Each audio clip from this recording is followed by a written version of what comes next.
Hey, what's up everyone? How's it going? This is Waj. Hope you guys are all doing well. So several years ago, we did our first comparison with the Xbox One and PS4. Now there are newer versions of the large format consoles in a much more compact size. We're going to compare the One S versus the new PS4 Slim Edition. And what we're going to do is basically look at the side-by-side physical differences between the two. Obviously, the internal hardware stays the same as the original, but we'll briefly go over it and obviously talk about content and advantages and disadvantages that each console presents. So basically, if you're interested in still getting an Xbox One or a PS4 Slim, here are compact solutions that come in a relatively affordable price tag. So let's see which one is best.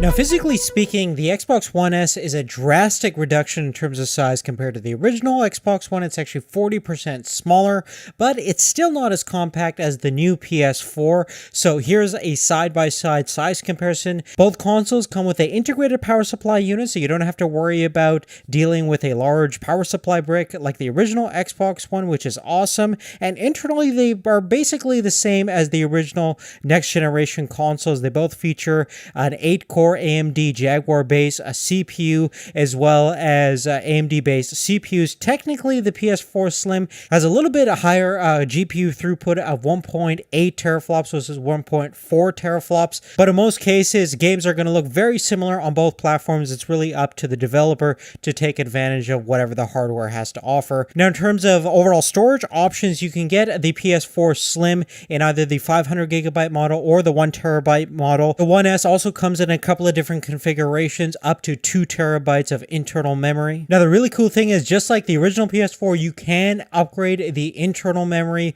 of your PS4 Slim. It's now even easier with this nice side access gate. You need the right Phillips head screwdriver, but it's a pretty easy process to do.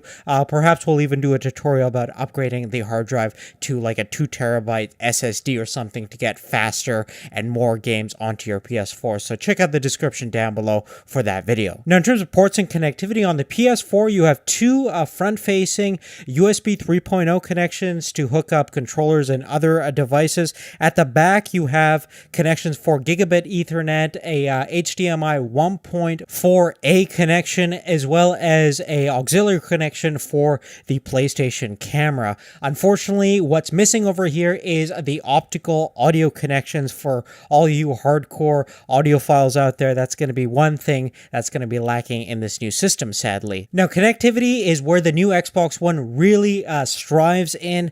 Starting at the front of the device, we have a lower mounted USB 3.0 connection for charging your controller or hooking up different devices. You also have an IR blaster at the front, so that it can actually be used to turn on different home theater devices such as your TV or audio connection. So that's kind of cool. It eliminates the use of a potential remote control. So when you turn on your Xbox, you can set it up so it turns on your TV at the same time, which is pretty darn awesome. At the back, you have an awesome variety of connections, including a HDMI 2.0 connection, which is going to be good for 4K resolution at 60 hertz refresh rate, which is a pretty big deal for actually playing Blu-ray discs that are rated in ultra high definition 4K resolution, as well as playing potentially games upscaled to that resolution. Now, this isn't technically a 4K console, but it can do some cool things with some 4K content, whether that be game or media consumption. You still have an HDMI input for a satellite or cable box. If you want to feed in a direct feed for that, you can still use all those great features built into the Xbox One. Like in the original Xbox, you have two other USB Super Speed 3.0 connections, as well as an IR for, again, hooking up different universal remote control solutions, as well as that audio optical out that's missing from the new PS4, and of course gigabit Ethernet connection for the fastest possible internet connection available. Now, the internal upgrades made to both consoles isn't a drastic change, especially when you take a look at the PS4. It's basically the original PS4 cramped down into a smaller, more compact package. The most notable change is to do with the optical drive that's built into into the PlayStation 4 for your Blu-ray disc and your games. So the mechanics of that system has been greatly reduced in terms of noise and vibration. If you remember, the original PS4 at times could sound like a blow dryer when playing different games or watching movies. So that's definitely a nice improvement. The cooling performance hasn't been really improved from the original PS4. In fact, in some cases, after several hours of gaming with the new Slim Edition, it did get a little bit hotter than I would like it to be, and certainly I didn't have any of those issues with the Xbox One S cooling performance or noise levels. Now, with the latest edition of the PlayStation software update, we now have support for some HDR games and video content on the new PS4, so that's not actually a hardware change that happened, more of a software change that happened across all PS4s. The new Xbox One S, on the other hand, has a couple of more notable hardware upgrades. Firstly, as we mentioned before, it's certified for HDMI 2.0, so you have the capabilities to actually view 4K content at 60 frames per second, which is going to be great for some potential 4K gaming applications. Although this is not certified for 4K gaming, it can certainly upscale some of your 1080p to look a little bit sharper on a 4K image and display. And obviously, it has full Quad HD support for Blu-rays, which is a big deal, especially if you're going to watch a lot of 4K content on any kind of system. It looks like you could have a pretty good deal when going with this new One S. The other thing too is the controllers on both platforms have been upgraded. So starting with the One S, the new controller is pretty much identical to the original Xbox One controller. It features a little bit more of a texture, grippy overall finish, but not a huge difference. It also has exchangeable color covers as well as a better overall wireless range, because now this is a Bluetooth compatible controller, and that's going to give you better overall battery life and a potential range.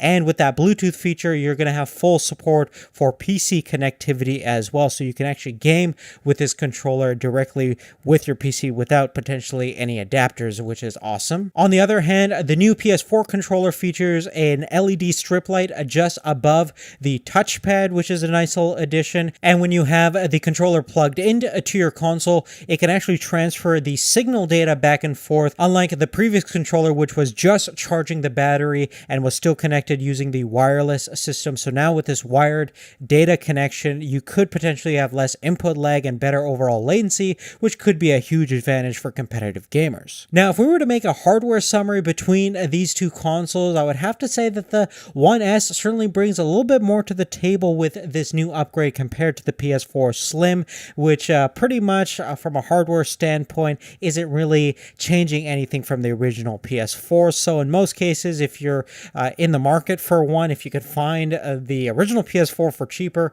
I'd probably say go out and get it, unless you're really bothered by the amount of noise that it produced. There's not really a huge upgrade to the PS4 Slim.